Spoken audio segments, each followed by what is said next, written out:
Hi and welcome to MJT's Wycombe Wanderers Plus, and Wycombe have just lost 3-0 to Nottingham Forest at Adams Park. Now you might think, why am I looking down? Well, for a number of reasons really. But what we need to do is if we look at the statistics and look at how I rated those players on the football pitch, it's a bit back to front really, but it will explain the game. Now, if we have a look, first of all, at possession, Wycombe had 40% of the ball possession. Now, normally they would have been quite happy with that, and I think they were. In fact, I think Nottingham Forest, after sort of, 60 minutes, they were all ready to go home. I mean, that's the truth. Except Wycombe made it easy for them to attack. Now, the total number of shots, Wycombe had 11 shots, they had 17. But they had 5 on target, we only had 1. But where it comes into play really was the big chances. They had 3, we didn't have any. And other things such as we only made 2 goalkeeping saves and they only made 1. So the quantity of passing, etc., aerials won. We won more aerials than they did. Jules won. It was, again, that was 50-50, the same amount of tackles, same amount of clearances. Statistics wise, that's why they're a bit dodgy, is that it was quite equal. Now I'm going to rush the next bit. Okay, players, we start at the top and work our way down. Alladyce, great game. He actually brought along quite a lot of free kicks. Great at falling over, better than Samuel is. Ikpeazu, I thought he had a good game. He had a number of chances that he made himself. There's the first comment. He made himself. Nobody was helping him, was the next one. Wheeler, didn't see him on the football pitch. Not really. Bloomfield, dreadful. Get him off the pitch. I'm sorry. What was he doing on there? Really, he certainly didn't help Knight and Grimmer. That was for sure. And he didn't help anybody in front of him. That was for sure. What was he actually doing on there? Did he win anything in the midfield? No. Offerbore, yes, he did win his tackles in that midfield. He played well, I thought.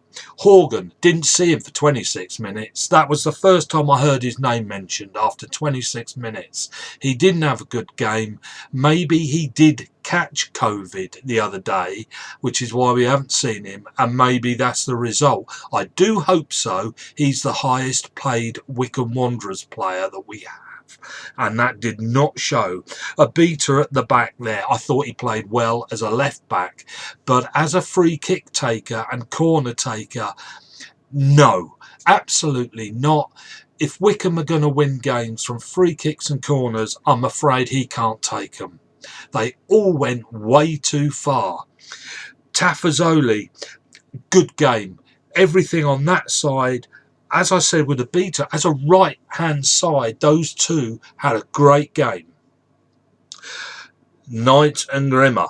Okay, this is where the problem comes. Grimmer, I've mentioned about staying 2 metres apart of his players.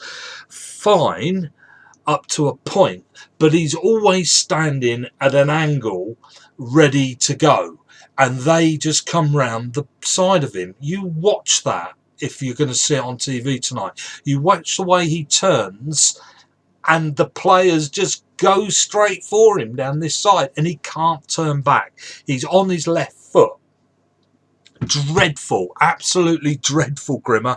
And I'm also sure he's colourblind. Couldn't work out where to put the ball. Nothing came down that right-hand side to supply Ikpeazu with anything.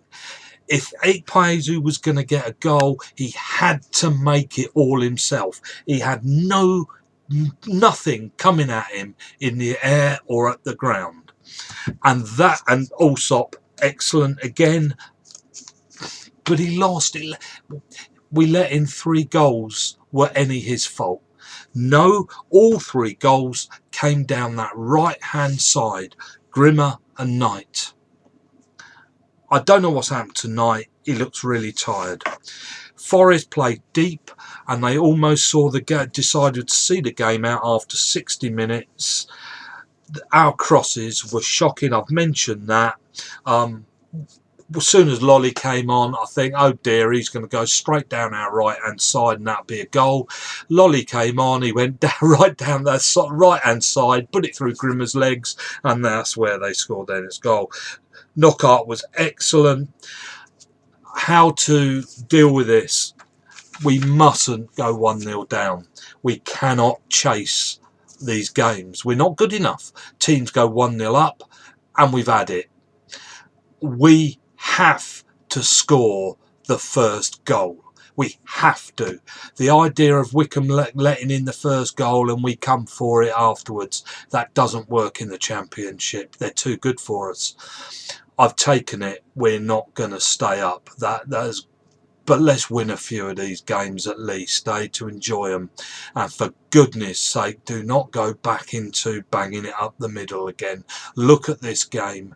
Look at how we can improve this. And I'll talk about this sometime in the next video. But we know where the problem is, and it's that right-hand side in our defence. That is what we need to fix. Grimmer and Knight have a problem, and it's that we look at. Okay, well done Nottingham Forest. You did well, you played well, and I think, yeah, what else can you say? Okay, keep your heads up, boys. Don't put your heads down. We still want to watch decent football, please.